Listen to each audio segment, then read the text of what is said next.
Bonjour à tous et à toutes. C'est un vrai plaisir d'être ici, à Paris, parmi vous, dans ce forum des alternatives pour participer et pour renforcer l'Alliance contre l'austérité, une alliance qui doit jouer un rôle décisif de défense et de protection sociale dans cette période historique où la démocratie, l'État social et l'État de droit sont agressés par des politiques et des mesures antisociales et inhumaines en Europe. L'austérité tue. Elle tue des êtres humains, elle tue la société, elle tue aussi la démocratie, elle tue l'Europe des peuples.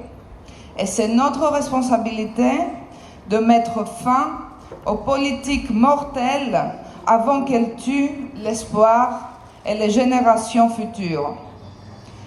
Je vais vous parler de mon pays, la Grèce, qui a été soumise à des programmes d'austérité féroces pendant 5 ans, des programmes dits mémoranda, destinés à sauver l'économie, qui ont provoqué la misère humaine, la rupture du tissu social, la récession sans précédent, la plus longue en Europe en période de paix, et finalement une crise humanitaire profonde.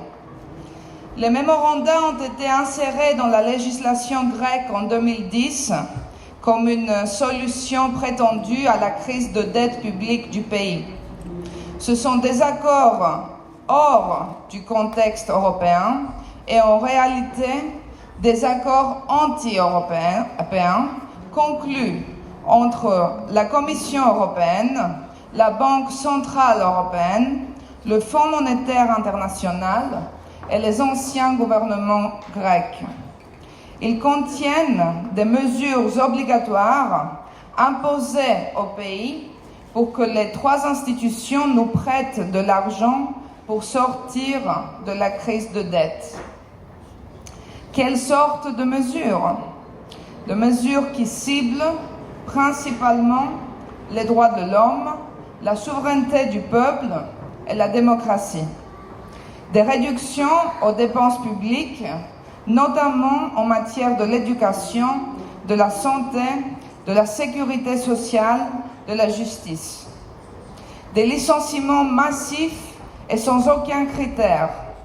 La clôture des hôpitaux, des écoles, des cours. Le don, et je parle de don parce qu'il y a ceux qui parlent de privatisation, le mot-clé est don, de la propriété publique et du patrimoine environnemental et culturel, mais aussi des entreprises publiques d'importance stratégique et des biens publics. La clôture même de la radio-télévision publique, non pas par une loi, mais par un acte présidentiel de contenu législatif qui n'a jamais été ratifié par le Parlement.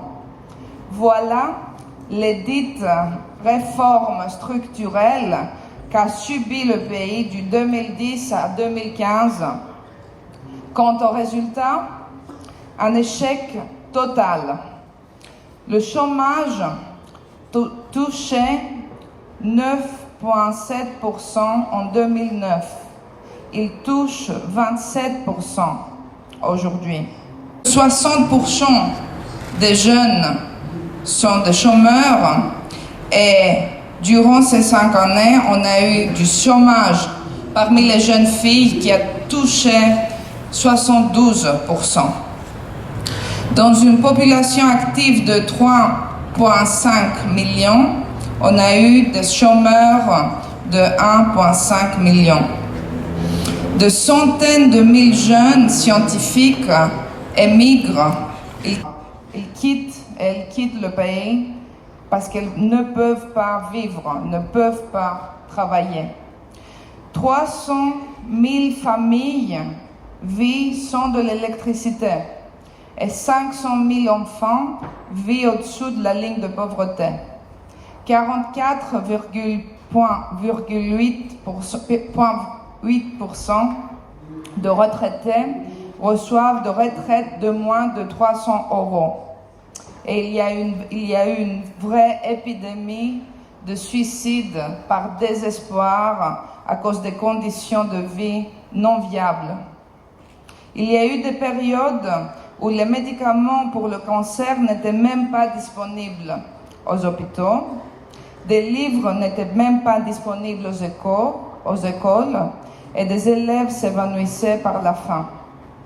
Cet désastre a été imposé par des méthodes antidémocratiques avec des lois de 800 pages construites en un seul article à être discutées et votées par des procédures d'urgence en 10 heures pour que les députés ne peuvent pas lire, ni réfléchir, ni s'exprimer sur ces lois et pour qu'ils ne peuvent pas dire oui à quelques dispositions et non à d'autres. Dans ces mêmes lois qui ont été jugées et ont été trouvées inconstitutionnelles par la Cour suprême quelques années après, il y avait aussi des dispositions qui garantissaient l'amnistie ou l'impunité pour la criminalité économique et la corruption de grande échelle. Et dans cette même période où des mesures atroces, des mesures inhumaines ont été avancées contre la population, les gouvernements refusaient à utiliser des outils qui garantiraient de l'argent pour l'État.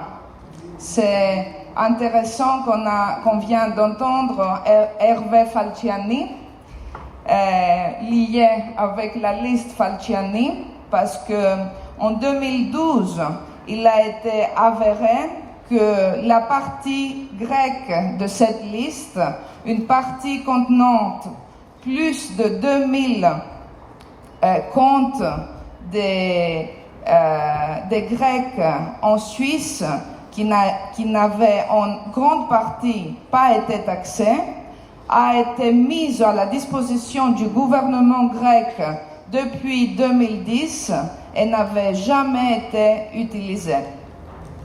Ce qui prouve que l'assainissement de l'économie et le rétablissement de la justice sociale n'étaient jamais le but primaire de ces politiques. Et c'est ce qui explique l'échec total des politiques d'austérité et des mémorandums. Parce que la dette publique de la Grèce était moins de 120% du PIB en 2009 et elle touche 180% aujourd'hui. Chaque enfant qui est né en Grèce aujourd'hui doit 32 500 €. Et cela représente l'injustice absolue que produisent les politiques d'austérité et les politiques des mémorandums.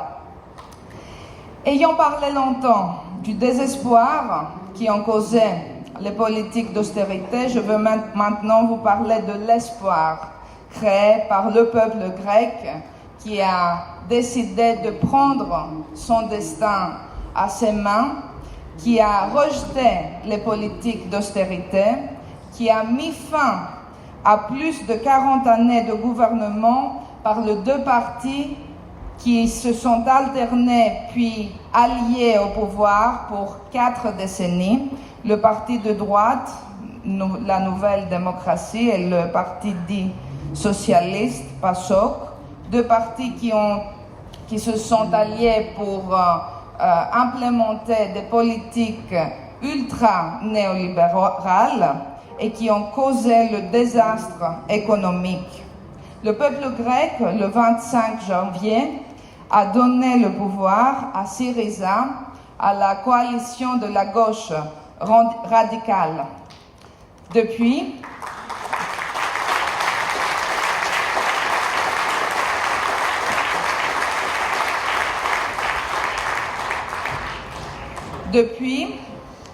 une vraie lutte se déroule au sein de l'Europe, une lutte entre ceux qui veulent honorer le mandat démocratique du peuple grec, ceux qui veulent mettre un fin à cette austérité, ceux qui veulent défendre la société, les droits de l'homme, l'État social, la démocratie, et ceux qui veulent perpétuer cette austérité atroce et établir un régime antidémocratique de subordination des peuples sous prétexte de rembourser une dette dans sa plus grande partie illégitime, illégale et odieuse.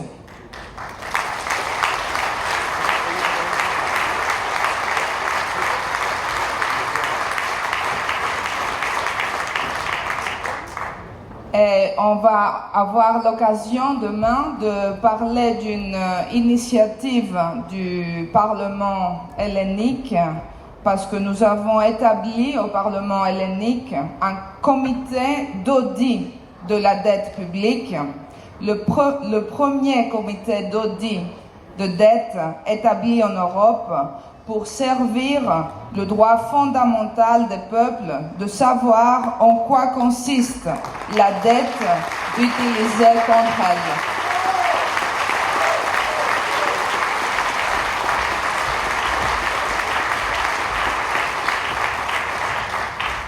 Et je dirais que de donner à la Grèce un moratorium de remboursement durant cet audit serait la solution logique, la solution rationnelle pour tous ceux qui s'intéressent à la vérité et à la justice.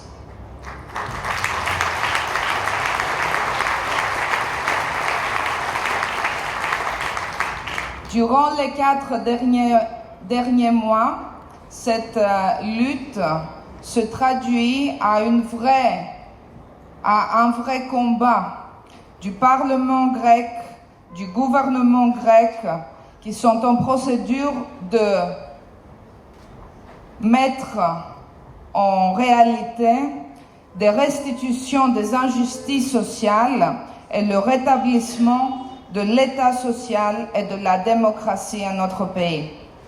Les lois passées dans les 4 derniers mois sont des lois contre la crise humanitaire, des lois contre la corruption, des lois pour la reconstitution du secteur public avec transparence, des lois pour la réouverture de la radio-télévision publique, des lois du renforcement du système pénitentiaire. Et c'est très intéressant qu'il y a parmi des représentants des gouvernements européens qui ont vraiment l'audace de parler de cette sorte de loi de protection sociale et de protection démocratique en tant que de mesures unilatérales. Je vous dirais que la lutte menée en ce moment en Europe, cette lutte à laquelle participe le gouvernement grec, c'est une lutte pour les peuples de toute l'Europe, les peuples de tout le monde et les générations futures.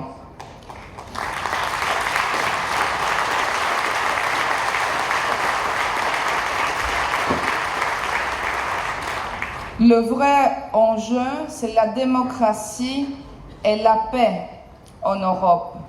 Le vrai enjeu, c'est si l'Europe va être l'Europe des peuples et des sociétés, l'Europe de la prospérité ou l'Europe d'un nouveau totalitarisme économique qui ne crée que de nouvelles colonies économiques.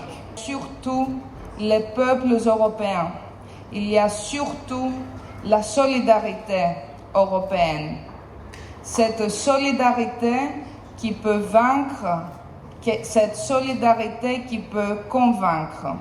C'est à cette solidarité que nous faisons appel de la part du Parlement grec, du peuple grec, du gouvernement grec, mais aussi au nom des peuples d'Europe, des peuples du monde et des générations futures. Je suis très confidente qu'on va vaincre.